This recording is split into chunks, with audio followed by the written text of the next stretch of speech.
Good afternoon, everybody. Welcome to the activities office. This is Adam. I hope you're having a great day.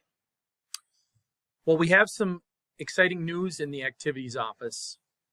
As we approach our spring season, we have purchased a new activities registration program that we're going to start using.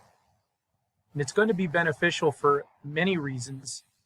And the first of which is the fact that as a parent, you will only need to go in and update your personal information, your demographics one time. You won't have to do it every season like we do now.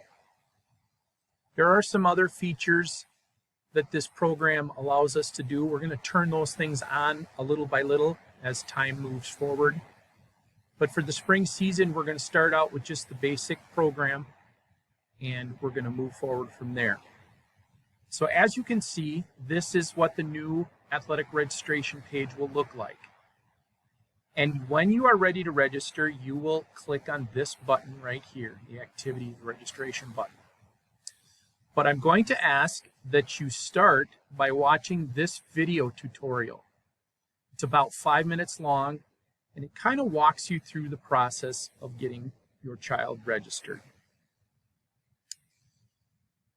I have a list of 3 things that you're going to need to make your process go smoothly. The first thing you're going to need is you're going to need a valid email that you can then access so that you can validate your account. You won't be able to move forward with registration until you've done this. And when you watch the tutorial, you'll see what I'm talking about. The second thing, and this is a request, it's not required, but I'd really like you to be able to put in your student's ID number. And that student ID number is the same as your child's lunch number. If you can put that in, that would be great. It would save me some time in having to go look for it and put it in on myself.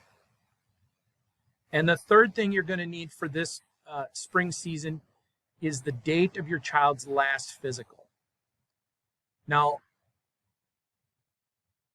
if you have the technical wherewithal to upload your child's physical, then you can go ahead and do that.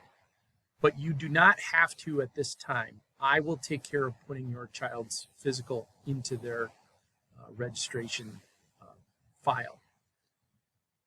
And so I encourage you to watch the tutorial here, and when you're ready to go, you can go ahead and click on activities registration and get started.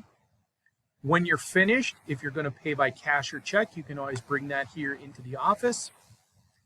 Or if you're going to pay online, you can click right here, and this will take you right to our e-store where you can pay for your students' items. If you're approaching the family cap, don't hesitate to call me and make sure that we're not paying too much. Okay, please keep an eye on that. If you have more than 2 children that have been active this school year, you're gonna get to the cap, and I want to make sure that you know how much you should be paying. As always, if you have any questions, feel free to give me a call here in the office. I hope you have a great day, and go Tigers.